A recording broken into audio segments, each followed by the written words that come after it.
call. Yes. Member Bogus? Here. Thank you. Member Ballinger? Here. Ballinger's here. Yes. Member Booth? Booth is here. Member Here. Britton? Thank you. Member Davis? Davis is here. Member Earl? Member Earl is here. Member Green? Here. Is here. Member Hall? Yes. Member Hall is here. Chair Hymas? Here. Hymas is here. Member Kelly? Here. Here. Thank you. Member Carey? No. Okay. Member Lair? Yes. Thank you. Member Longiger? Is here. Thank you. Member Rail? Is here. Thank you. And Member Wood is here. We're going to start our business today with our budget priorities. I know we had some PEA recommendations that went to EAC. So we'll turn the time over to Deputy Superintendent of Operations, Scott Jones. Yes. Is it not? Can you not hear me? It's too short. Yes, Okay. Deputy Superintendent Scott Jones. Oh, sorry. Let's see, can we pull up the backups to 2.1? Okay, thank you. Those are coming up.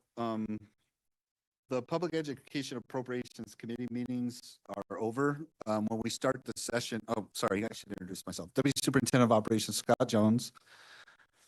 To update the board on the progress or process that is the Public Education Appropriations Subcommittee. As you know, when we started the legislative session, the board was asked, as all other agencies were asked, to come up with the 5% reductions. The board met that. They submitted some plans, Plan 1 and Plan 2. Now, we're updating you, the board, on the actions and processes that came out of Public Education Appropriations last or 8th meeting, Tuesday of this week. I think it's probably best if we start with, hang on. Actually, can we start with the recommended? So you see 2 sheets in your backups. The first one I thought I'd go through at your direction, Madam Chair, is the recommendations for increases to public education funding. There's been a lot of questions about, hey, is public education going to be cut or reduced? I mean, we have a particular level of state funding right now that is basically what is in the base budget. So by all indications, and again, we're only about halfway through the session, and so it's subject to the PEA chairs presenting these to EAC. It does look like there will be an increase to the base level amount of public education funding, and I'll show or demonstrate that too. However, and which concerns people, it could come as a result of reductions to other programs. And so I thought that I would start with the increases first because there's some good news on there. So let me orient you to how they code this. Gosh, I need to pull mine up too so I can see it. Sorry, hang on.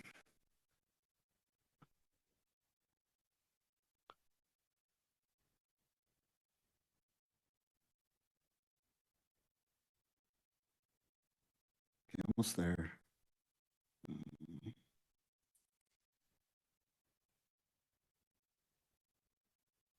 12. Okay. So as I said in your direction, Madam Chair, we'll start with the first item, which is in the backups, is the increases for funding. So, see here, increases. And okay, so starting from the top, you can see that the total prioritized increase request is an increase to the public education state portion of the budget of $192,790,100. So again, by all indications, it does look like, but again, subject to what EAC decides to do with PEA's recommendation, that public education as a whole will receive an increase. What's also good news, or as you remember, may recall, board members may recall, you did go back and revisit your priority requests, right? You originally had 9. We took Adobe off of it, and then subsequently you arrived at 5 priorities. So when you see the PEA recommendations to EAC as their priorities, items that are numbered with the letter B means board recommendations. Items that are coded as S are Senate recommendations. R is request for funding, individual legislator recommendations. And then when you see an H, that's a House recommendation. And so PEA broke their priority list out in that manner. So you see their number 1 priority recommended to the EAC is your number 1, your number 1 priority, early literacy paraprofessionals in the amount of 16 million. Now you had put on there 20 million of one-time funds. So it's a different amount, but it is for that purpose that they put those on there. Now the Senate for the at-risk students, there's 25 million. And Sam hopefully will shake his head north and south. The legislature is required to incrementally increase the at-risk student funds around 25 million. Sam, are you shaking your head? Yes. Back there? Yes. Okay, good. Thank you, sir. So that's that. The request for funding, or R3, or the third priority, is charter school base funding amendments.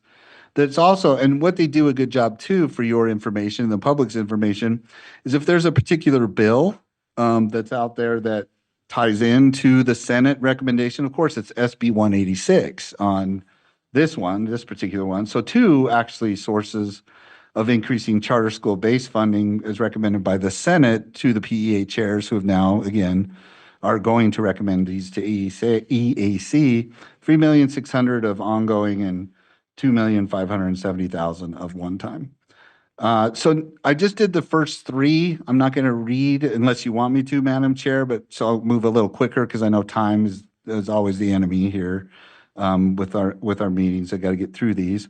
But we just really want to make absolutely sure that the board members and the public and our constituents and is seeing that we're tracking this closely. We've been working with PEA at your direction.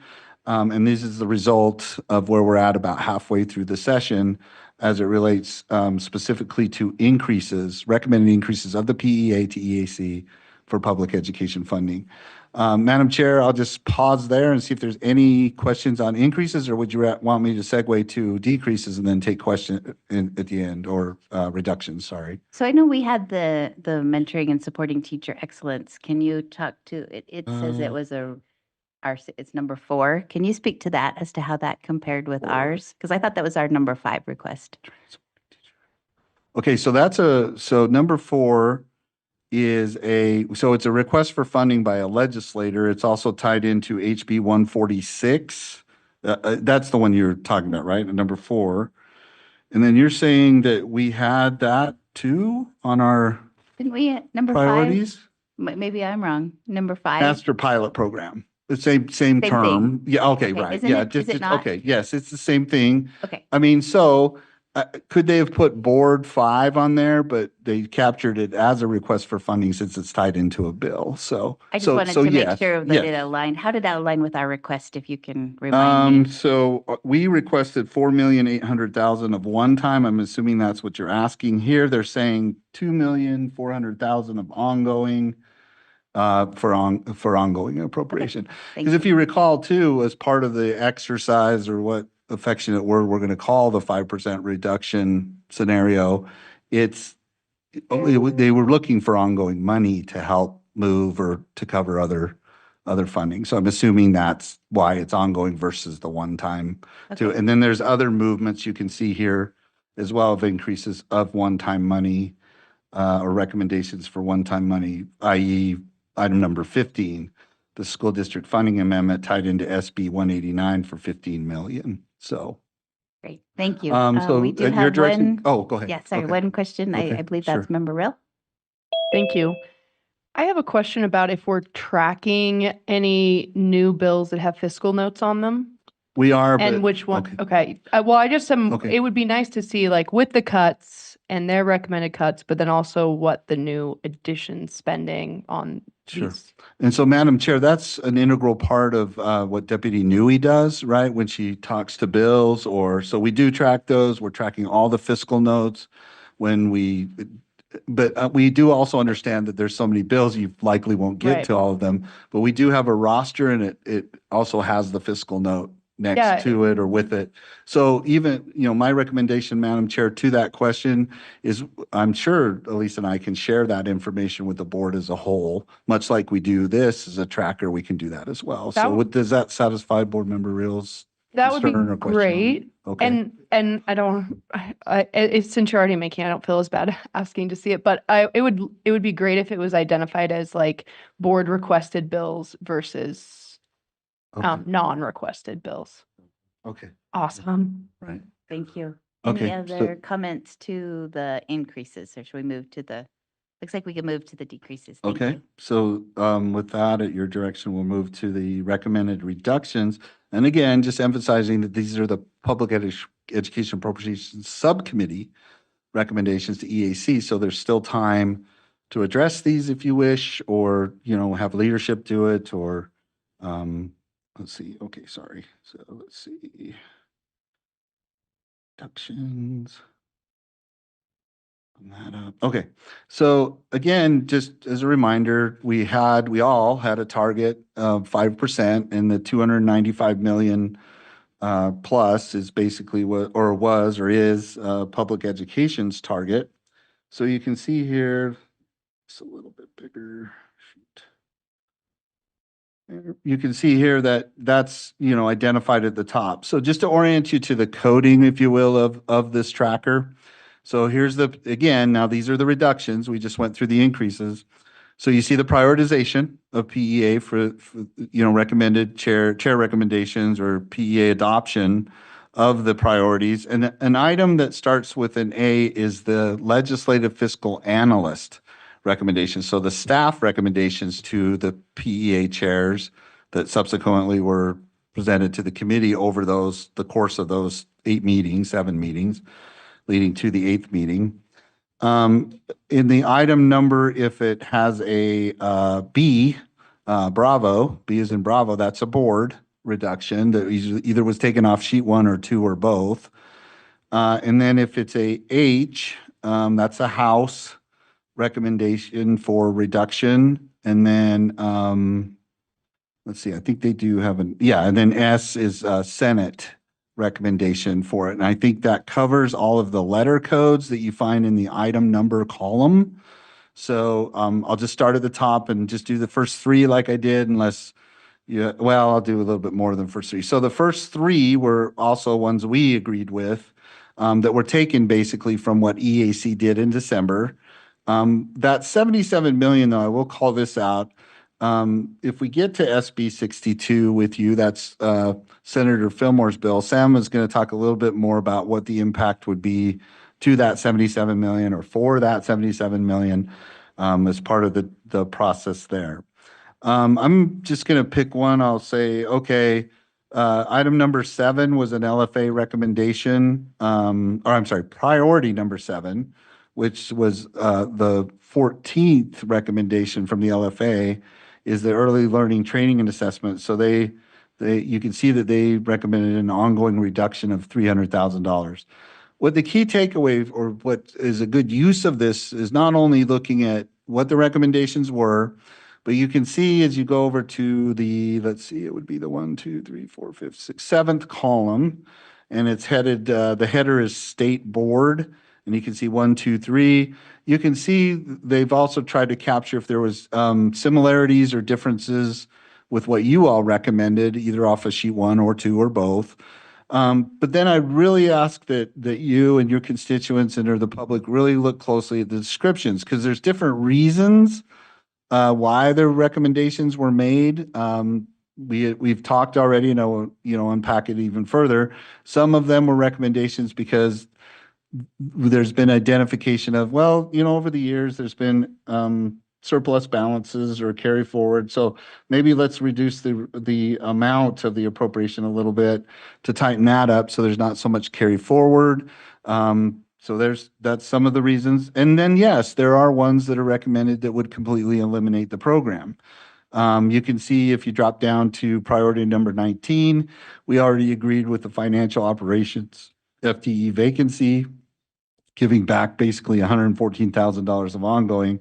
That does eliminate that vacant FTE, but we were having difficulty hiring for it. It's just simply not enough money to cover both a base salary and things. So that's just an example. I'm not trying to harp on it or do anything, but so I'll just stop there, allow some more time and take any questions or concerns through you, Madam Chair, related to this, which is the PEA as it stands right now, recommendations to EAC for reductions for particular programs, ongoing and one time. I have no lights for questions. So does that mean like I just nailed it or like, and nobody, okay, great, thank you. All Oh, right. Aaron, thank you. Oh, okay. Okay, go ahead, thanks. Sorry, I'm still new and I'm going to use that to my benefit. Going off of what Board Member Real said, it would be nice to get a list of what legislators are requesting and how Sure. much they are, because here our leadership goes to the table and then we go through all these cuts that we've come up with, and then they leave the table, and then legislator after legislator comes to the table and say, I have a program, I want to request $100,000, $1 million. If we didn't come up with new programs, would we have to even make cuts? And another thing, when these legislators request money for programs, sometimes we already have a different program that solves the same problem or addresses the same issue going on in school. So are we going back to them and saying, we really don't need this program, our schools already have it, and if they do want it, our PTA can raise money to have the program, and we don't have to buy the program and come out of our money? So I'm not sure there's a question there, but, and I don't mean that, yes, absolutely. I agree with Board Member Longacre, and we'll provide, because it does give me the opportunity though to further clarify that when you see the Rs on the increases for funding, those were requests for funding, but that's not necessarily all of them. That's just what the PEA committee is recommending. There are other requests for funding out there still. There's bill files open, so that list, Elise and I can work on together, so, and get that to all of you, so. And, okay, Member Bogus? Thank you. I just would say here to what Member Longacre said, but I'm also concerned that many of these programs are not needed. They're trying to solve a problem that doesn't exist. Has that conversation actually happened at the table? No.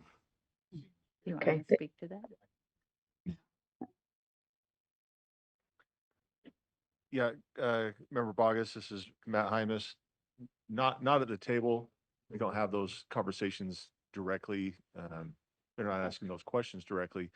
But behind the scenes and with conversations similar to, I'm sure some of your conversations with legislators as well, we do try to make them aware of what the USBE does and the strengths that we have and consequently some of the weaknesses that we have. So those conversations do happen, but not at the table, no. All right, thank you. And staff either. We always make sure that if for some reason we are discussing it, it's typically with legislative staff, not with legislators themselves, so. Member Lear?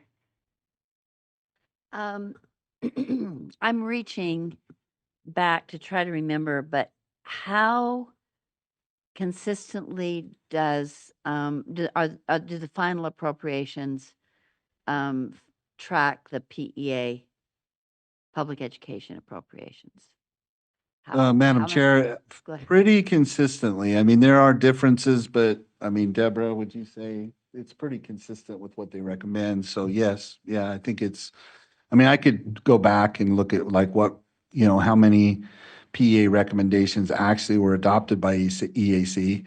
But then too, oftentimes what happens is PEA might make a recommendation for a particular amount, but then EAC revises that amount as well. So, maybe they change it from ongoing to one time or, that certainly is something that happens as well. So, But I would venture to say more than not, they typically take PEA recommendations, but amounts might change or sources of funding might change. It's maybe, give me a approximate. Well, in the 12 years I've been here, I would say 80%, Okay, 70 to I 80%. won't hold you to it, but Okay. that's helpful reminder. Well, Thank you. now I'm going to go check though, so, do it, so. No need. But I appreciate the question. Thank That's a question. Can you speak to any of the intent language? Was any of the intent language from PEA, did it The- affect any of? The motions? Yeah, the Yeah, so I motions. think we have those as well. I'm not, did the motions make it into the backups? I don't know if they did. Do you know, anybody else know? Okay, yeah, I'll just go to the PEA committee, or if you'll go to the PEA committee. Okay.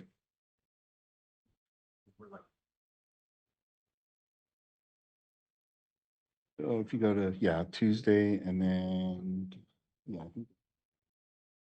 Yes. So, my great driver here, my navigator is bailing me out and now it's being displayed publicly. And we'll email these to you. I apologize that they weren't loaded in the backups. That's on me.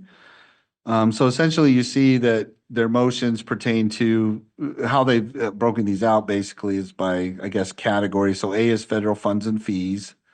And so you see motions 1 and 2 there. Then item B is budget adjustments and technical corrections. And I had gone through the technical changes with both PEA, leadership presented those. So this is pretty much right in line with the recommendations for technical changes that Deborah put together and that, leadership and I presented in the course of the PEA meetings. So that makes under B motions 3, 4, 5, and 6. And then if you go to the next page, it also encompasses motion 7, if you'll, look at motion 7. Then for C, which passed as is with the intent language there, that's, I think, what you're asking about. There's a lot in in category C, as in Charlie, intent language is the USDB centric recommendations or motions that PEA made. And then specifically to the outreach services, the USDB extension classrooms, item B, under motion 8.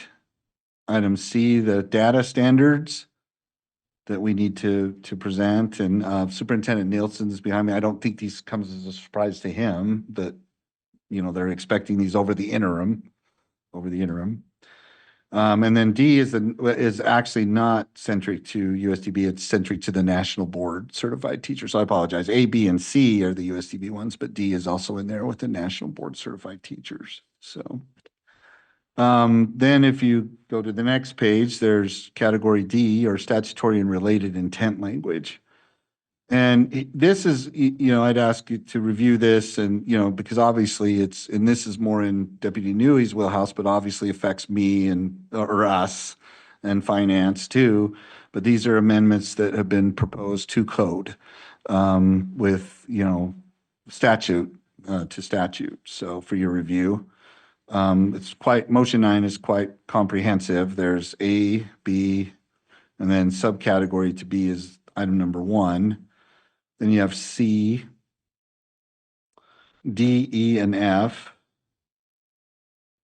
And, just from a financial perspective and just maybe make an example of it, that motion 9F, as you know, with the educator salary adjustment, what was agreed to as part of Amendment G back in 2020 was that they would take the amount of the increase to the WPU from the prior year and do that percentage increase to the ESA. And so you can see they're trying to modify that aspect there. That's drawn some attention because we're in that space of concerns with, well, are we sticking with the intent of Amendment G and, what that was intended to do for public education back then. So, and then the last page, that's it. Actually, that's it. Yeah, D, paragraph D or item D is the last encompassing of motion 9. So I'll just pause there. And these are again, recommendations, so it's not too late. I realize you're only seeing this for the first time, but we will make sure to email these out to you so that if you have follow-on questions or wish to address these with legislators, you have it in hand to do so. Because you may actually get, yeah, it's fair. You might get questions from your constituents. Can you speak to E, where, Of- based on our presentation that we made to PEA, there's a sentence in there, it says, similarly modify paragraph 3B to exclude USDB educators from receiving general state salary increases.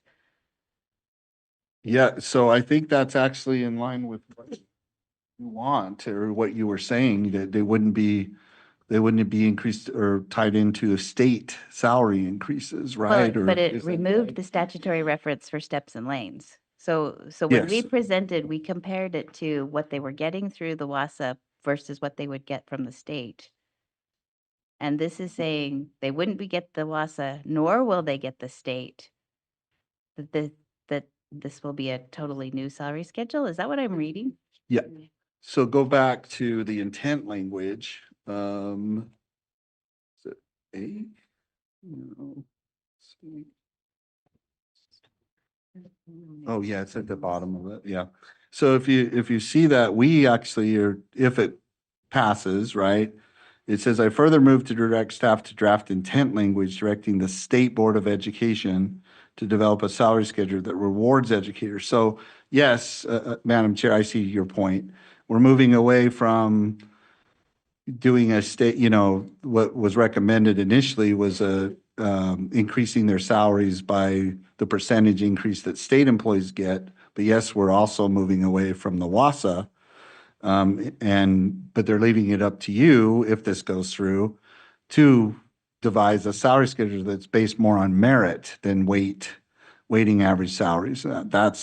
Does that answer your question or? Yes, Okay, I thank see you. what, yeah, I see what you're Thank you asking. for Okay. clarifying that. Yes, ma'am. Okay, do we have any? Yes. Is that Member Davis? Just wondering, would there be any legal repercussions if all the teachers in the state are being paid on salary and lane changes and not on merit? No, so Madam Chair, I'm not an attorney, so we can ask for the opinion on that. My understanding, though, is if this change were made to code, then no, there would be no ramifications if I'm understanding the question of USDB teachers being put on a merit pay schedule, because the law would require that. Just for them, not, Yes. no one in the rest of the Yeah, I'm state? not aware of, Madam, through you, Madam Chair, I'm not aware of of this being applied to anybody else but the USDB. So Thank if you. that answers the question. Thank you. Yeah. All right, I'm not seeing any other questions. Is there anyone online?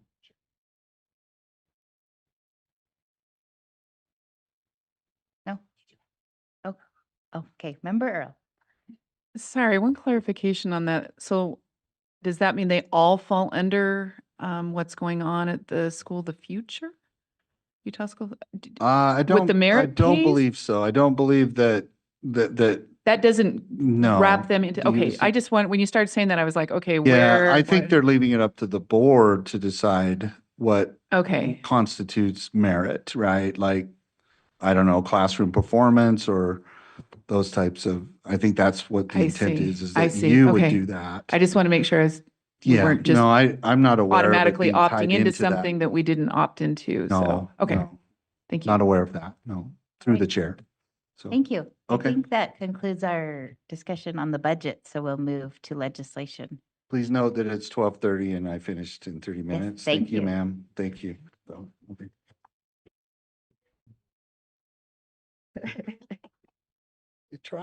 I try.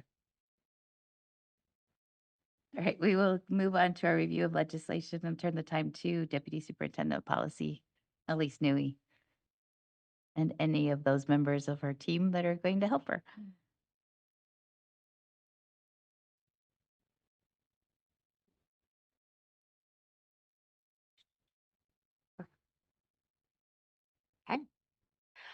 Chair, we do not have any legislators here to review any of their bills. So that would move us to item 3.2.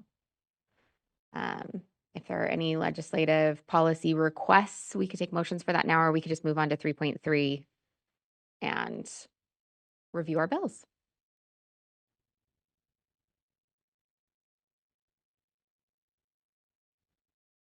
Yeah, it doesn't look like we have any policy requests, so let's Then we'll move move ahead right to on. review. All right, so you all received a list of some of the bills that we're going to discuss today. There have been some major changes in the last 48 hours or so, so we'll go over some of those changes as we discuss each of the bills. And as a reminder, if there is any motions, we can do those right after we discuss each of the bills. So we'll discuss the bill and then open it up for motions, if that's the plan of the chair. And we're going to try to limit discussion on a bill for about 10 minutes. Perfect. So as we move closer, I might interrupt and give you about a 1-minute warning to the board, and then we'll decide whether we move forward with any action or we just move to the next Keep one. voting. Okay, thank you. Perfect. All right. So the first one we have on our list is SB 43. This is from Senator Owens, the Land Trust Protection and Advocacy Office amendments. We've discussed this one before. This one actually made it through the entirety of the legislature and is waiting for the governor's signature. So great news for us. So we can actually move on from that one unless there's any questions. Okay. All right, next one is HB 143. This is from Representative Peterson. This is special education amendments.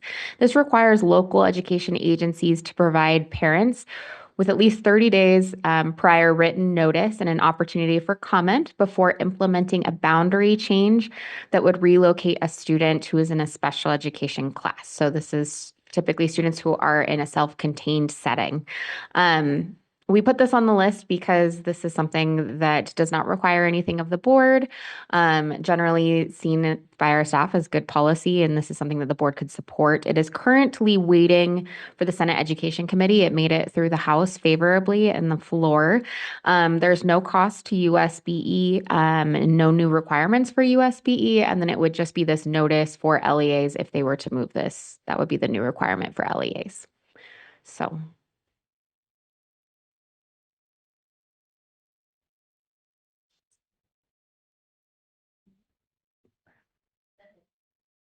I'm just wondering if you've had any communication with US or with the USBA. How much of a burden is this for USB for LEAs? I'm just thinking out loud. Just looking around for Lexi, but I don't see her. And then somebody else to rescue you. But the reason I'm thinking that is it seems like I just don't know that it's a finite number that is not fluid, and if there are going to be concerns about missing some, or if it's more just a we'll do the best we can kind of an effort. Do you have any sense of that? Or It's a good question. I would be curious. I don't know any of the board members who work in school districts. This seems like it would be pretty significant move for a class. It's moving from one location to another. So not just moving within like a school, it would be moving across schools. And so how often that would happen, I've thought that it would be relatively rare. well, and the other That I don't know for sorry, sure. just to follow up briefly, and then I think Amanda would love to comment on this. But I'm just also wondering if how timely, if there sometimes that doesn't happen with a lot of notice. If Like the I'm 30 days, if that's too onerous. yeah, I and see what you're I saying. don't know. Maybe 30 is kind of reasonable, but I'd love to hear what Question. Member Ballinger, do you have a comment to that? Yeah, thank you. And to Member Lear's point, I don't think it's a big ask from districts. Typically, if there's going to be a boundary change or a change in a special class, they'll know more than 30 days in advance. And I do think it's appropriate to make sure that families are aware of that change. And oftentimes, families are part of the conversation when it is happening. So I think it's just a good communication clarification. And in fact, I think that they often do this already. So maybe there's just a few times that this hasn't happened to make sure it is going to be in place in code. Is that Member Booth? Member Booth? I have a motion. Okay, go ahead. I would move that as a board, state board, supports House Bill 143. All right. Is there a second? Second? Okay, second by Rod. So we have a motion that the board take a position of support on HB 143 special education amendments. Is there any discussion to that motion?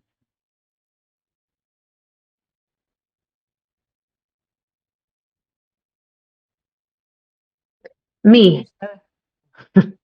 Oh, there is discussion. Thank you. Go ahead.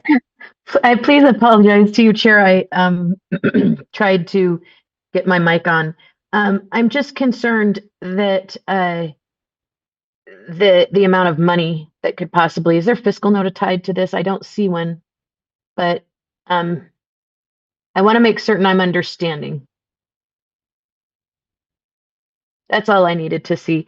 Thank you. And I'm sorry, being remote is very different than being in the room. Thank you. No, you're good. I tried to pause long enough so I'll give it a little longer next time. So thank you. All right, Member thank you. Earl? Is it on? Okay. Oh, sorry. I guess I'm used to the red, green, the opposite bar. So, yeah, I'm looking at this, just trying to, we don't know the frequency. Is that right? Did we get an estimated? I know someone mentioned that. Do we have any idea how frequently this happens?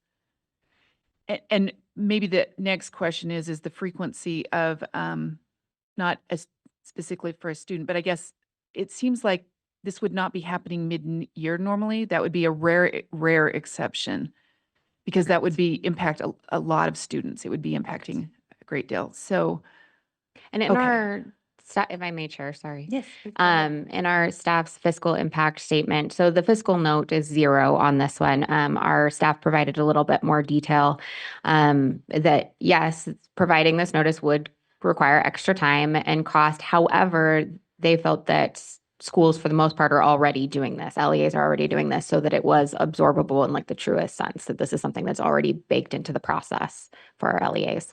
Thank you. It just seems like that move mid-year just really is not happening often, if hardly at all. It just that if it does happen, we want a framework is what it sounds like. Okay. That's my understanding. All right. I'm not seeing any other lights. Any hands from online? No? Okay. We'll move ahead to a vote. We'll do, because we have many online, we'll move to a roll call vote. Member Bogus? Aye. Member Bollinger? Yes. Member Booth? Member Britton? Yes. Member Davis? It's a yes, and maybe I should be reading that. I apologize for those that are online that are not hearing. Member Davis is a yes. Member Earl? Member Earl? Yes, Member Earl is a yes. Member Green Yes. is a yes. Member Hall is a yes. Chair Hymas is a yes. Member Kelly Yes. is a yes. Member Carey, is he still? He's not with us today. Okay, all right, thank you.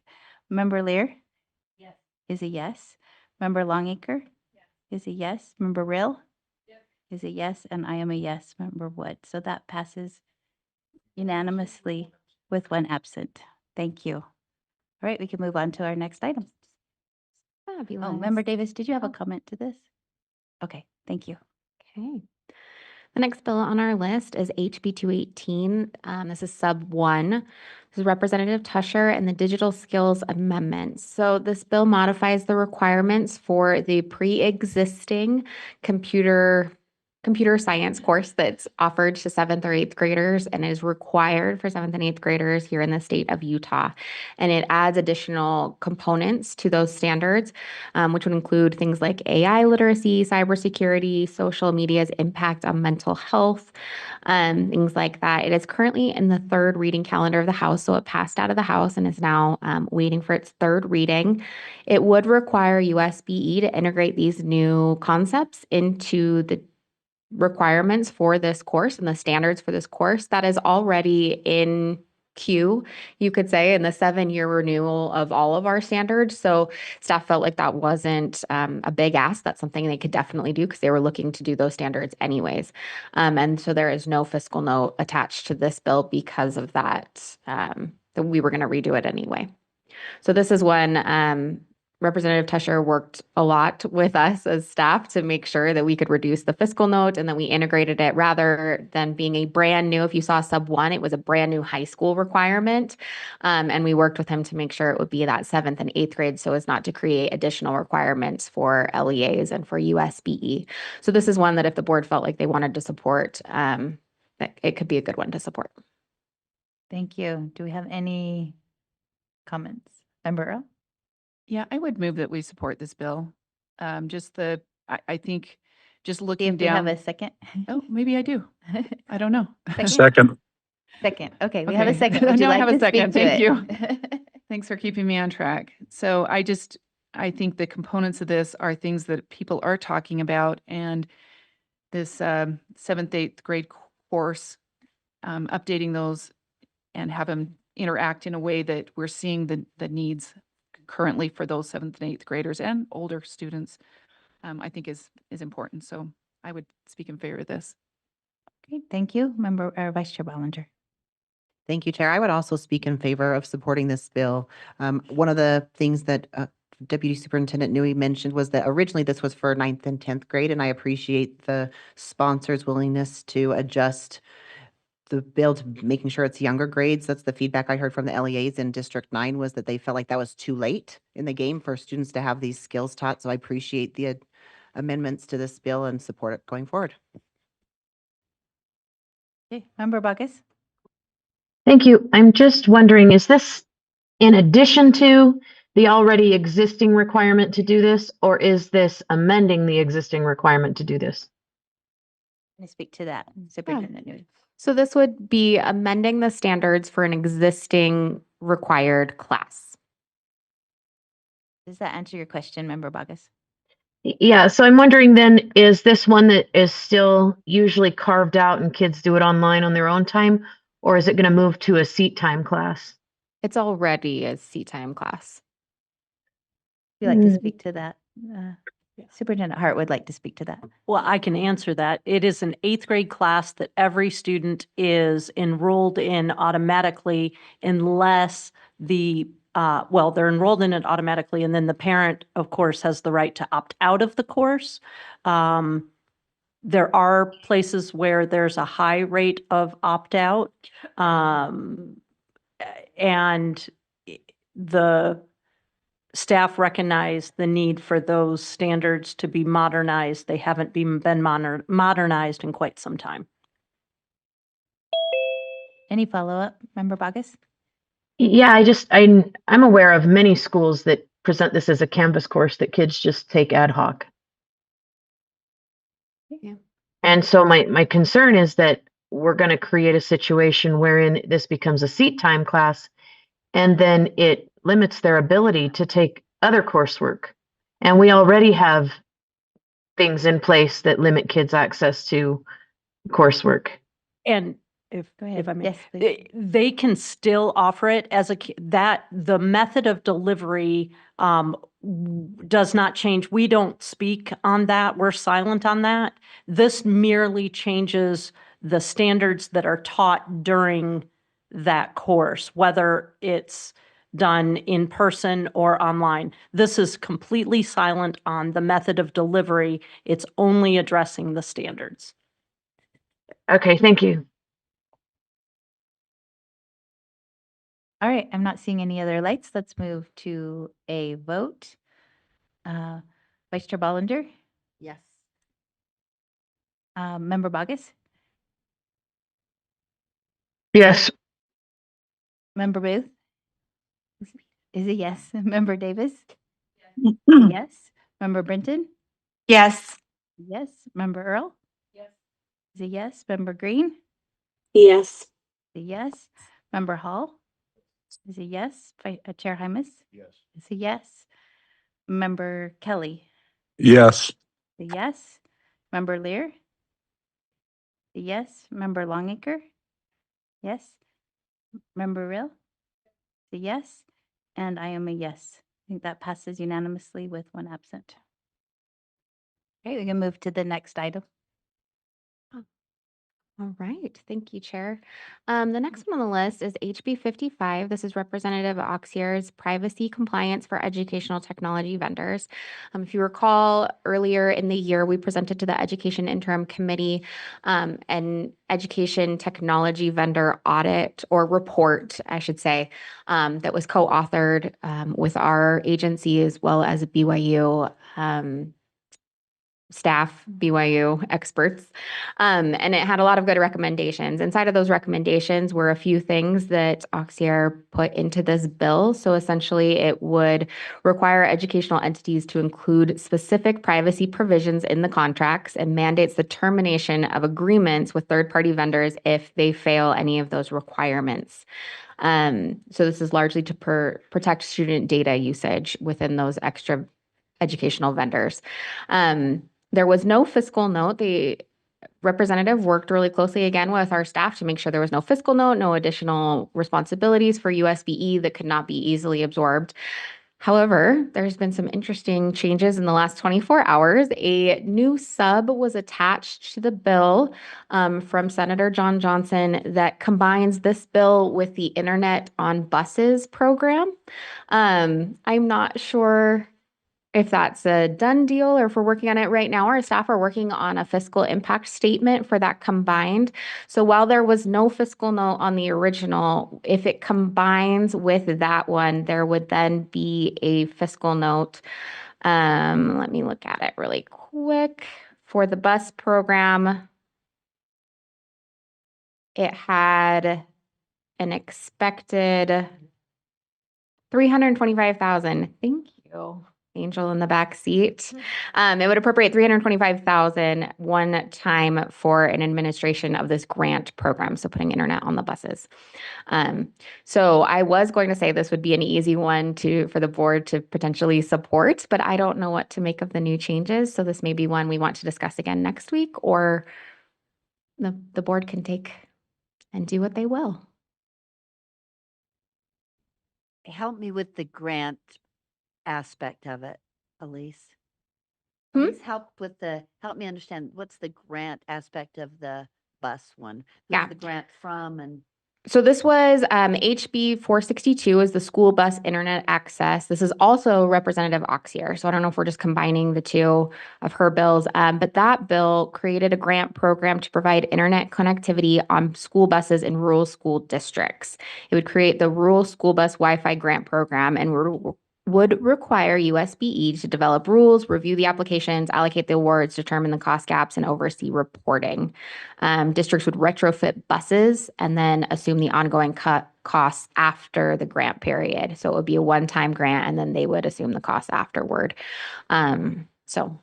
Can I just follow up? A few years ago, actually, one of the districts I represent, one of two, actually made a point of providing this through district funding, because so many of the students, the lower income students, would ride their buses to do their homework at night because their homes didn't have internet connectivity. So I hate taking money from other priorities and putting it in something that we didn't necessarily choose, but I know that it would be advantageous for at least, for I know one of the other districts I represent would be great, and it was amazingly important to a district you wouldn't expect.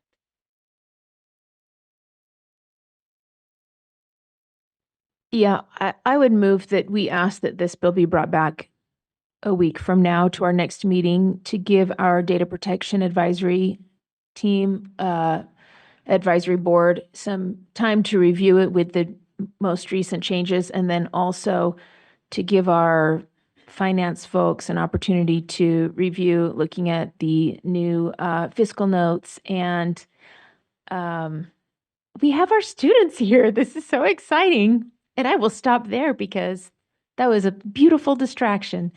Anyway, I think we should have this brought back in a week. Thanks. If I get a second, and I already spoke to it before I got a second. Sorry.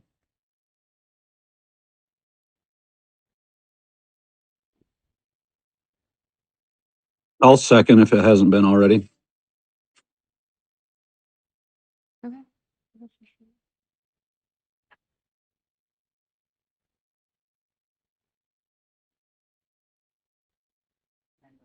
Can I ask a question about it? Is that okay? Yeah, through the chair, if I can ask a question. So if we do end up terminating a contract because there was some sort of breach of data, we're going to have to fill that contract with someone else. So is the board under a time frame that we have to sign in a new contract? I mean, I love this, but is that going to kind of put us under the fire a little bit as to how long we have to find another contractor? It's a great question, Chair. Is that okay? So my understanding is that so we have contracts that are available for LEAs to use.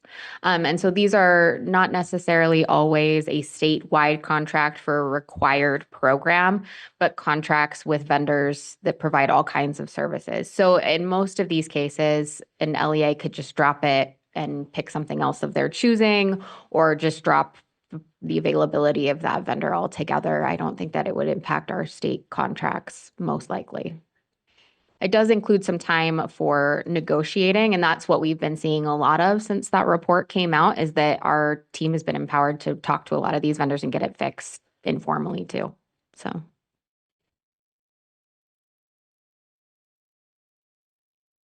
Yes, maybe this is just situational awareness, but the bill's done. Like it's done. So whether we support it or not, there's no sense in bringing it back next week. It's already passed the floor of the House. It's gone to the speaker for signature at 11 today. So I just think maybe that's something to be aware of. I don't know that the motion to wait till next week's necessary. We can either say we agree or just move on to the next one if there's no need for a support, unless we wanted to indicate that we did support the entity. So We would be happy to, if there is something that happens, we'll be happy to bring it back even without a motion. So we could do that. okay. Yeah.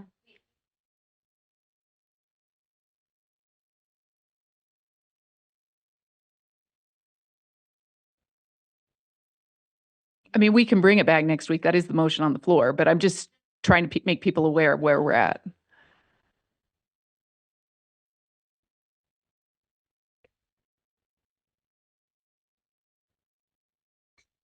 Am I speaking to the wrong one? Oh, there we go. I don't manage the microphones. Sorry. We'll figure it out. Okay, so that one has already passed. We've withdrawn the motion. We'll move forward. Okay. With the next one. All right. The next one that we have is SB 164. This is Senator Wilson's school construction amendments. If you recall, he came to speak to the board about this one. We just wanted to give the board a chance to make a motion if they would like to. This is the one that transfers the oversight of public school construction from USBE to DFCM to standardize building codes, the permit process, and cost reporting procedures. Yeah. I will end there. All right, Chair Hymas. Thank you. I move to support this bill, and I'll speak to it if I have a second. Okay, we have a motion and a second. Go ahead. Yeah, I appreciate what Senator Wilson has been doing. He's not only been working with the USBE in helping us. The audit came out saying, hey, you guys aren't doing what needs to be done. We recognize that. The response is, we don't have the resources to do what you'd like us to do.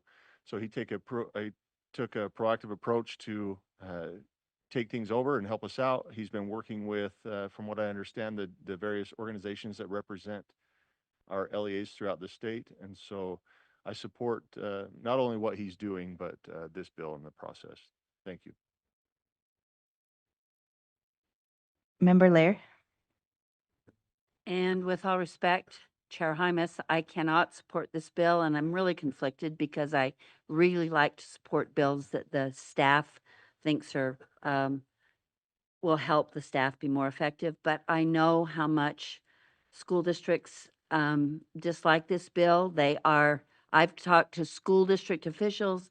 I've visited schools in the time I've been a legal representative for many of them, and I think that there's got to be a better solution. This is not something that I feel like we need to do. And I'm especially concerned, having visited a lot of school districts and charter schools, that now charter schools are removed from this, who I feel need the oversight of DFCM and some meaningful oversight more than even school districts, who sometimes have staff that can support them and make professional decisions. So I can't support this. I'm troubled that I can't. I think we need to look for a better solution. There might be a vendor that could help the USBE do this more effectively. But if we had a fraction of the $9.4 million that's going to DFCM, who said it had the capacity, and then apparently it needs $9.4 million, I think the USBE could do it. So I have to vote against this, despite the fact that I think the staff feels like it's a necessary situation. Okay, Member Earl. Yes, I just know, and I've talked to Senator Wilson over the last several weeks, that there's been ongoing discussions, there's been meetings, he's trying to work with entities, and I know as I've talked with some of those individuals that he's been working with, they said, yes, we're working with Senator Wilson. I'm really hopeful, maybe that's a little bit of a fingers crossed, but I think I'm hopeful that they're going to land in a good spot. I know that if we continue to gather data and information at our end, we're going to need some additional resources, and I appreciate our staff person that's already been there. I know that they've been really good to work with. So I think we need to be doing something in this area. It sounds like people are working together in this area, and so I do support this motion. Member Davis? I have a substitute motion to postpone this till next week till we can see where it lands, because we have a lot of our partner organizations who are opposed to at this current point, and it would be nice to see if all of these conversations pan out and see what it looks like when it lands, and then take a position. Do we have a second to this? Second. Second. Okay, so we have a second to postpone. Do you want to speak anymore? Sorry to interrupt. Do you want to speak any more to that? No, thank you. Okay. Anyone to speak to the motion to postpone? Online? Okay, Chair Hymas would like to speak to. Just briefly, I just would speak against it. The speed of the legislature and things that happen, I think we're in a good spot. So I speak against it. Thank you. Seeing no other lights, we'll go to the motion to postpone. Member Bogus? No. Okay, Member Bollinger? No. Member Booth? Member Davis? Oh, Member Booth was a yes. Member Davis is a yes. Member Brinton? No. Member Earl? No. The no. Member Green? Yes. Yes. Member Hall? The no. Member Hymas? The no. Member Kelly? No. The no. Member Lear? The yes. Member Longacre? The no. Member Rill? The yes. And I am a yes. Okay, that fails 8-6 with one absent. The yes votes were Member Booth, Member Davis, Member Green, Member Lear, Member Rill, and Member Wood. All right, so that goes back to our original motion to support. Any comments to that? Member Davis, your light is on. Okay, all right, just wanted to make sure if you wanted to speak to the motion to support. Okay, we'll go ahead with the vote. The motion is to support SB 164 school construction amendments. Member Bogus? No. Member Bollinger? Yes. Yes. Member Booth? The no. Member Davis? The no. Member Brinton? Yes. Yes. Member Earl? Yes. Is a yes. Member Green? Abstain. An abstain. Member Hall? A yes. Member Hymas? Yes. A yes. Member Kelly? Yes. A yes. Member Carrie is absent. Member Lear? No. A no. Member Longacre? A yes. Member Rill? It's a no. Leanne, Member Wood is a no.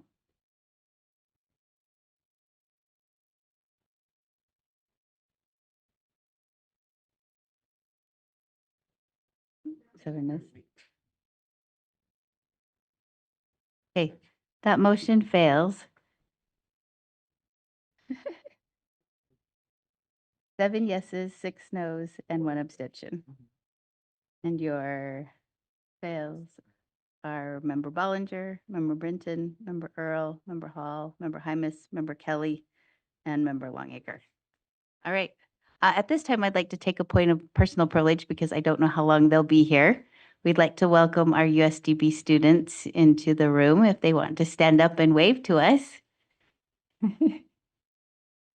They're here on a visit to the Capitol. And we would welcome any of our schools as they come to visit. We're here on Thursdays between 12 and 2, and it's nice to have reminders of why we do this work. So, oh, and they have cookies for us. So we ordered lunch today for the kids and the company they brought the cookies. So Okay. we have plenty.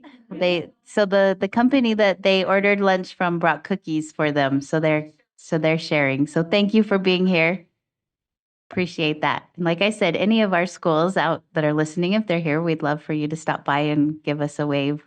Just to keep us grounded. So thank you. All right, let's move on to our next one.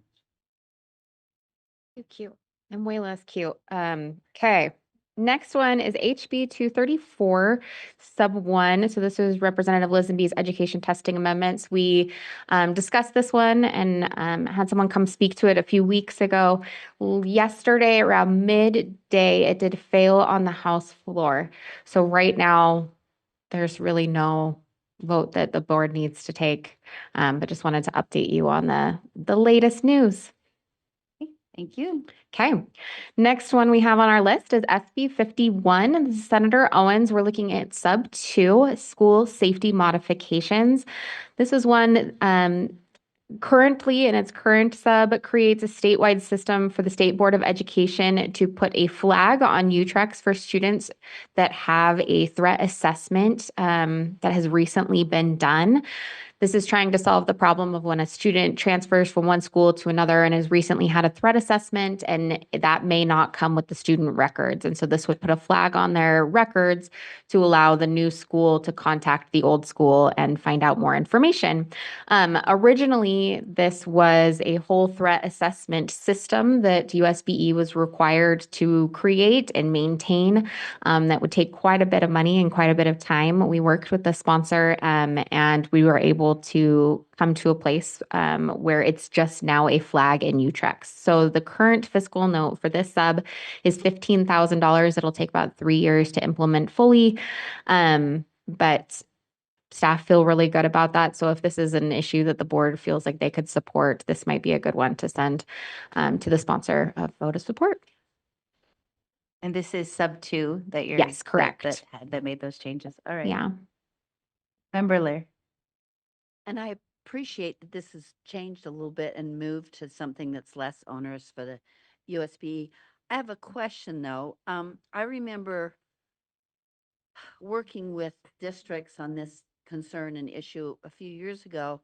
And one of the challenging aspects was that either juvenile justice system or DHS, hope I got that right, had concerns about there were sometimes different messages from the courts or the juvenile justice system than there were. And yet we recognized the problem of having a student in the class maybe a day later when there's a serious problem. So has there been conversations with these other groups and they are comfortable or no? So if I may, Chair. So in this one, another thing that this bill does is outlines what the threat assessment process looks like. And that's something that was pretty well implemented with the school safety bills in the last few years. And this is something that Chantel's team does training on, and what a standardized process for doing a threat assessment looks like. So this is something that's happening within the schools with school personnel and does not involve CCJJ or the court system or anything like that. It's just if there has been a school incident. So we're not sharing data across the different agencies. It would be from one school administration team to another school administration team. So helpful to hear that. Yeah. Thank you. That I did not read as carefully as I should have. Thank you. Okay. Not seeing any lights. Anything online? So I have my hand up. Okay, Member Backus. Thank you. I'm just wondering, is this a completed threat assessment and by that, I mean like through to its logical conclusion, or is this just the threat assessment? Can you respond? It's a good question. So in the bill, it does lay out language on what a threat assessment is and standardizing that process a little bit. It doesn't require anything of USBE in that area, but it does define it. So there is now a working definition in our code. And this would be if there is a completed threat assessment gone through the entirety of the process. And part of the reason why we worked with the sponsor to make it just a flag as opposed to an entire file is because there could be different things in that file, right? Depending on how that ended up, what that threat assessment and the decision points after that looked like. And so we wanted to leave that up to the local school administrators to decide what was most important to share with the next LEA administrators, right? So that would be their professional decision about what to share. The flag would just let them know that there was something there to discuss, if that makes sense. Yeah, may I follow up? Yes, please. What are they calling a credible threat? That's a great question. Because I see that language, but I don't see it defined. Okay, on line 747, credible threat means a threat that has been evaluated by a threat assessment team and determined to pose a potential risk of physical violence, serious bodily injury, or significant property damage to students, school personnel, or school property. And then it lays out some of the factors that have to be considered in that threat assessment. Any follow-up? No, thank you. I do have some concerns about this bill as it's written, but I really do appreciate the questions. Thank you. Thank you. Member Davis? Okay. Okay, I remember Davis. doesn't want to- Okay. All right, I'm not seeing any lights, so I All think right, we next can one. move on. Yep. We're doing so well, guys. All right, HB 197. This is Representative Peck School Material Amendments. We wanted to bring this one to you. This is on the House Education agenda this afternoon. So it's now on its fourth sub.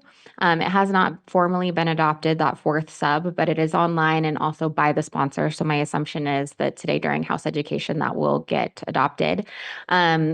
The first few subs establish strict standards and screening processes for objective and subjective sensitive materials in schools. It also required USBE to contract with an entity that would provide an AI screening support for some of these books. However, in sub 4, the only requirements that are in that sub are 1, that LEAs need to review incoming instructional materials. 2, the digital instructional materials should not include ads for their other products. And the LEAs cannot provide materials to students that have met the statewide removal criteria for sensitive materials. I would say that of these 3 things are already either very much in practice or are formally in statute or rule somewhere else. So that's where it stands for sub 4. We haven't completed the fiscal impact statement process for sub 4 since it's pretty brand new. But I would assume that there would be no fiscal impact for sub 4. There was a pretty significant one in subs 1 and 2. So that may be part of the reason for some of the changes, but. All right, I'm not, anything online? Okay, Member Lair. Move that we move on. Okay, all right, Maybe we will anyway. okay, we have 2. Okay, Member Brenton? Yes, hi. I was just wondering with this bill, I wanted to clarify through the chair to Superintendent Newey. Is this already in statute? Is it restating something that's already in code? Or is this adding clarification that would be helpful? It's true. I would say, Chair, that the parts about the sensitive materials are already in law. I have only just looked at sub 4 in the last hour or so I don't know if it's in code or if it's in rule, but I know it's in law somewhere. And then the second part about the advertising, that I don't know that is in law. So that may be a new feature. Okay, thank you. Okay, I know we have one more online, just to clarify, we have a motion from Member Lear to move on with a second by Member Davis. So just speaking to this motion, and who's online?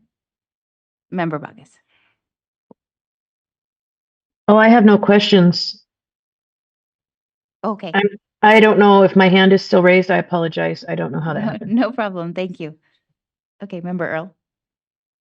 Yeah, and I don't know that I'm answering someone else's question, but I know on line 198, I've heard this consistently around the state, there are some provisions in some policies that say, an LEA shall review each instructional material, but people were saying, oh yeah, we're doing that. But I think this is just, once again, trying to say, make sure that you're doing this, right? That it's, if it's in our usable resources, then it tells us that you've gone through this process. So it's just reiterating, if it's not in your policy, and I think many have it in their policy, make sure it's in your policy. I think that's the point of that section. That's a good point. So, All right, okay, I'm not seeing any more lights. Let's move to our vote to move on. Member Bogus? Well, if there's no lights and there's no objection, we'll just move on. There's no objection to this? Okay. I have no objection. Okay, there's no objections to that. Just to move on. So if there's no objections to moving on, we'll move on to the next one. All right, we are just flying along. So the last one on our list that was sent to you earlier this week is SB 69. This is Senator Fillmore's school device revisions. This is a follow-up bill to the phone bill, if you remember from last year. This just expands the default prohibition on student use of cell phones from bell to bell. However, it still allows LEAs to create their own policy and their own exceptions as necessary. So, for example, if a science course needs to use phones for a particular app to support their science experiment, they can put that into policy and make that allowable. So this could be one that is a vote of support from the board. We see no issues with it. There's no fiscal note, and largely has been supported by LEAs. So So can I clarify? So Yeah. what changed is that the default was like passing lunch or whatever, and now it's about the new default will be bell to bell. Bell to bell. But the LEA local control didn't Still, change. it did not change. So Okay, they still have just the ability to default amend changes. the Okay, policy. thank you for that. Yeah. If they make a policy otherwise. Yeah. Chair, my hand is up. Yes, Member Bogus. So can I ask, are we once again having the government making decisions that parents should be making?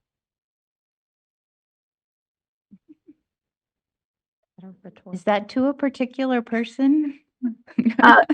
Well, that just seems to me what this bill does is it says, hey, the government doesn't think mom and dad is doing a good enough job, so we would like to make that decision for you. And if I'm wrong, make me smarter. But that just seems to me that that's what this bill is doing. Thank you. Chair Hymas. Yeah, the default has always been, there's nothing in place and LEAs are going to write a policy or not. Senator Fillmore last year, and again, increasing it this year, is saying the default is no cell phones, bell to bell. And if an LEA chooses, based on parental feedback or whatever, then they can write in their policy, we can have cell phones every second of the day. But it really is changing the default, but not stripping LEAs of their rights at all. On, but The it's button was on, but I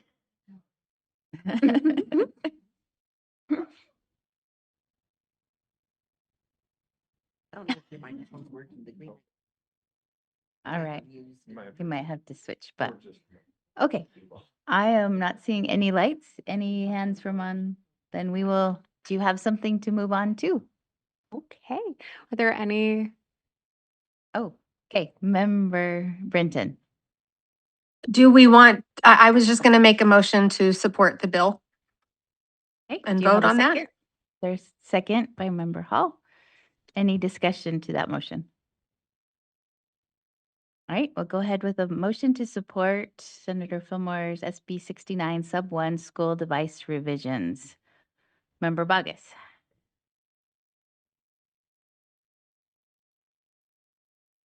No. Vice Chair Bollinger is a yes. Member Booth is a yes. Member Davis is a yes. Member Brinton? Yes. Yes. Member Earl? Yes. Member Green? Abstain. An abstain. Member Hall?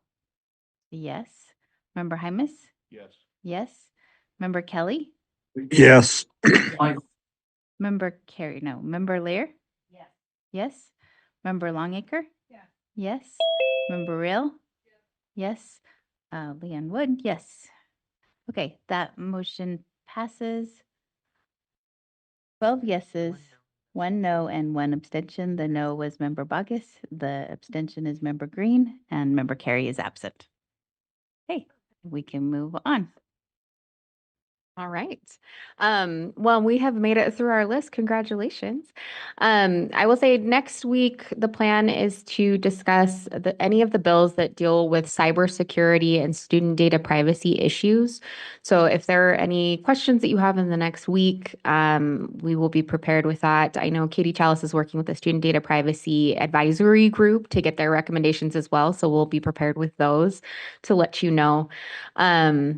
We also may discuss, there are quite a few bills that deal with curriculum and standards revisions. That may be another one that will come up next week. Could Yeah. I make a request that we look Sure. at all the civics bills? Civics bills next week. Yeah. It appears that there's at least 3 that I can think of offhand, maybe more. So Yep. there are 4, at least 4. Okay, I'm missing one. So if you wouldn't mind putting that on the list. Yep, we can do that. We could also do that with the bills that touch on dyslexia. There's 3, 4-ish, but 3 that deal with that we can compare and contrast and inform the board. Okay. Any other requests? Member Lear, okay. I have a request for today, since we've got a Yes. few minutes left. Yes, if that's go ahead. Okay.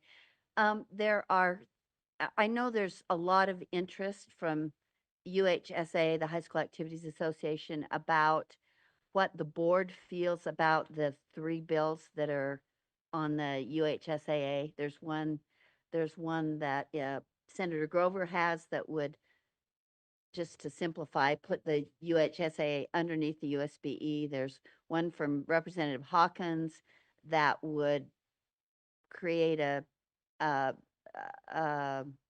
to think of a nicer word than free for all.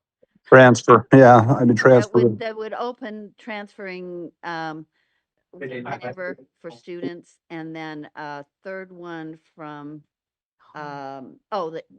Representative Hall that we've talked about quite a bit, that has been The student athlete or the gold medalist schools? no, the one that the student athlete The that student would athlete. require certain moratoria for different schools, but it now gives a little more flexibility to rural schools.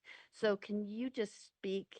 And I just wondered if any board members would be willing to chime in about if they've looked at them, or because I know UHSAA is very interested in the board members' opinions. Mm, Do you want to speak to that, or would you like to open that up to board? Either way, Chair. All right, it looks like we have a few comments from board members Yeah. first. We'll go from there. Member Brinton? Well, I'm happy to let Elise speak to them first. I know there's been a sub with Representative Hall's bill, but I would like to see it. I mean, are we at a place where we could make some motions? Especially, is it Senator Grover's bill to let kids transfer at will with no penalties and have a free-for-all? Yes, if you have a motion to make. So I would make a motion that we oppose that bill specifically. Okay. Do we have a number to that, Elise? That is HB 360 school athlete amendments. HB 360 school athlete amendments. Is there a second to the motion to oppose? Second. Second? Okay, we have a motion to oppose. Do you want to, so Elise, do you want to give a general Yeah, I can give a quick summary. on that one? Okay. So this bill prohibits a public school from participating in or paying dues to an activities association that imposes periods of ineligibility, so like a sit-out period, on students who transfer schools due to open enrollment, school choice, or documented bullying. Okay, any? HB 360. 360. Do we have Can I, any- yeah, I would like to just ahead. give a little extra context as a mom with athletes still in school, watching what's happening at the college and university level with NIL. And I think it's destroying loyalty and team spirit and camaraderie. And I would hate to see that happen at the high school level. We already have kids swapping schools a lot. And I think currently, if it's in high school, they lose half the season of eligibility. This just makes it so that there's no consequence. You can just, oh, I don't like that coach. I'm moving to the next school. Oh, don't like that one. I'm going to swap to this other school. They just got a better coach. I think this will be such a detriment to coaches and programs and schools. It's a really bad idea. Thank you, Member Brinton. Anyone, any Mhm. comments to this? Okay, I'm not seeing any. We'll move to a vote. So we have a motion to a I have vote. my hand up. Oh, I'm sorry. I Right. keep looking, but I'm not That's getting all right. notified. Go ahead, Member Kelly. Thank you. Yeah, here's the thing. I'm a big advocate of parent choice. I do think that parents should have the right to do what they think is best for their child. Um, the struggle right now is the transfer rules are so loose in Utah right now that I mean, I could give you athlete after athlete that was at 4 schools in 4 years. But I do, this bill kind of takes it a step further. You could be at 3 schools in 1 year in 3 different sports seasons, and I, and so I think along with Board Member Britton, I think this goes too far. Thank you. And I'm sorry I didn't catch you. All right, Member Lear. To this, but I have to say, I have to give kudos to UHSAA, who I think does it. Cole's point was the transfer rules are pretty loose, but I would say that it's pretty well managed by UHSAA. Nothing's ever perfect, but I think they have a decent system in place, which also goes to, I think, the good work that UHSAA does. And I think that's one of the reasons this kind of a rule is not necessary, because UHSAA rules protect the parents and students on both sides of a transfer. Those who are in a school working their way up through sports teams and are also entitled to have a fair opportunity compared to students who may transfer and cherry pick just for their own advantage. So I very much oppose this bill and support UHSAA's current procedures. All right. Any other comments? No. Okay, let's move to head to a vote. Motion to oppose HB 360 school athlete amendments. Member Rail. Yes. Member Longacre. Member Lear. Yes. Member Kelly. I want to clarify that this is to oppose, right? Yes, to oppose HB 360 school athlete amendments. Yes. Yes. Okay. Chair Hymas. Yes. Member Hall. Yes. Member Green. Yes. Yes. Member Earl. Abstain. Member Brinton. Yes. Yes. Member Davis. Abstain. Member Booth. Yes. Member Bollinger. Yes. Yes. Member Bogus. Yes. Yes. Vice Chair Wood is a yes.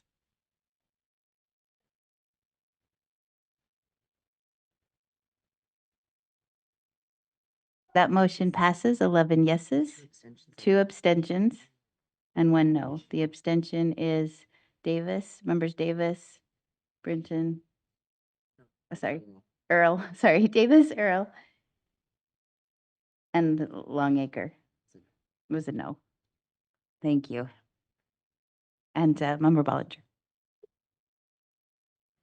Thank you, Chair. If we have a few more minutes to do one more. Yeah. And maybe we can have Deputy Superintendent Nui, can you give us just kind of a rundown of what SB 271, this is Keith Grover's high school activities governance bill, if you can just kind of summarize that, and then I'd like to make a motion after the summary. Sure. So this one would essentially put all of sports and interscholastic activities under the board's purview.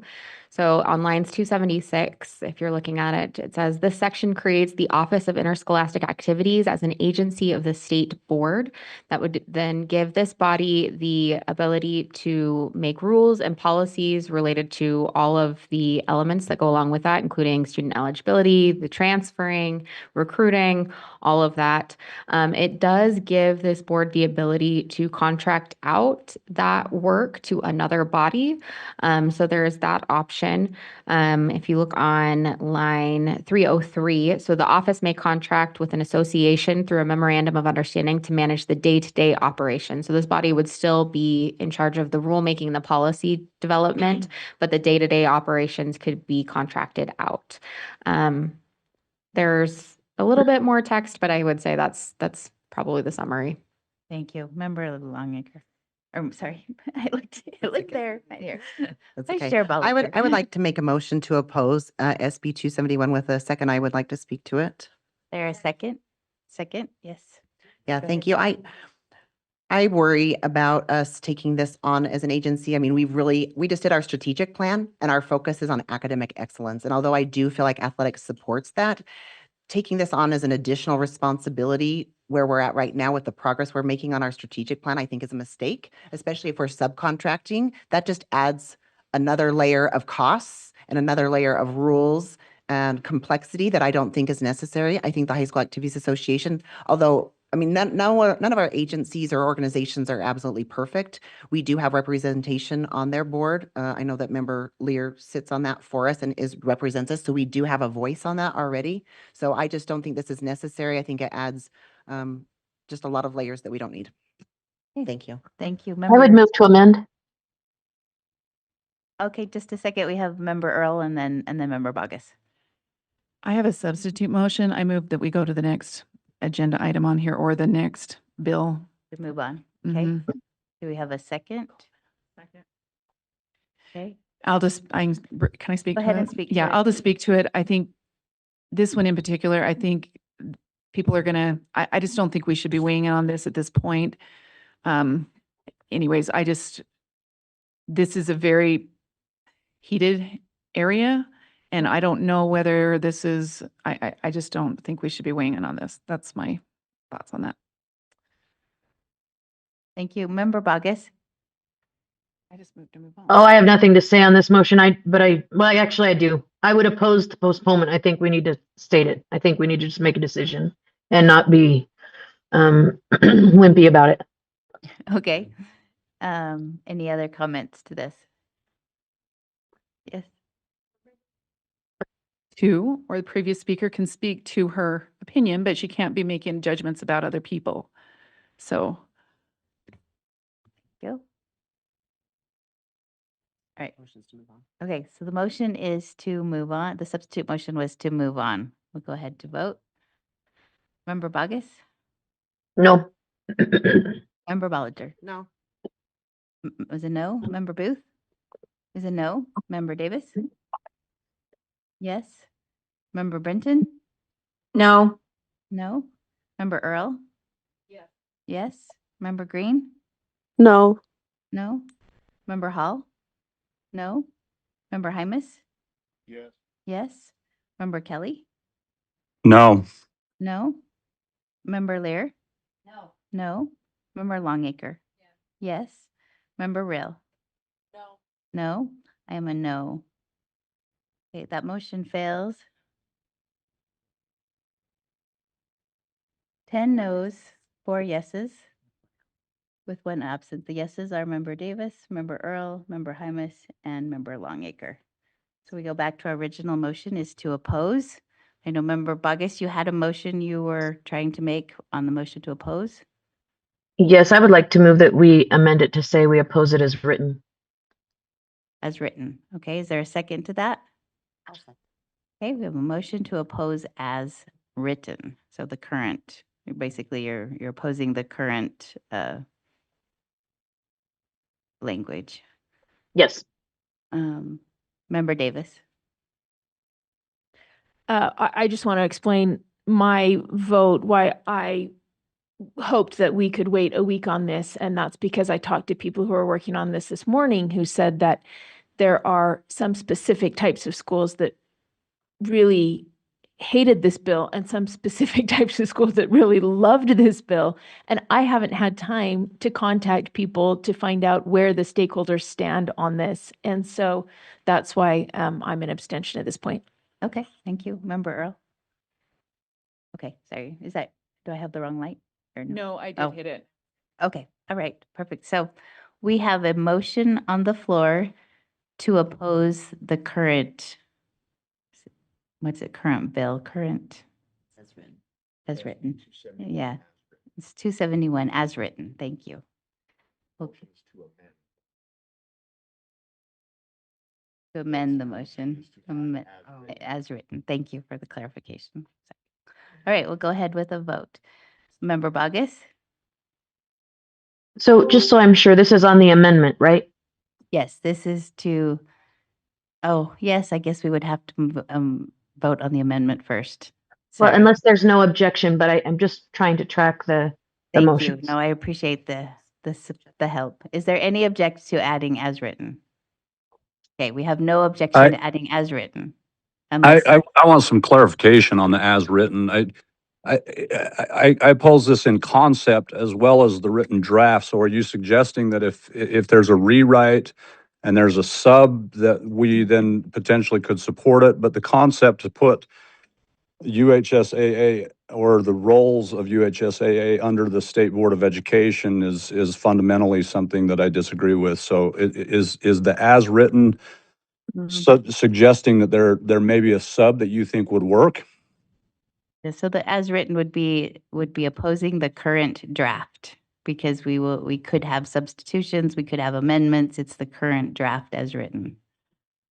Then I would support the original motion, because in concept, I think we need to oppose the idea, not just the draft.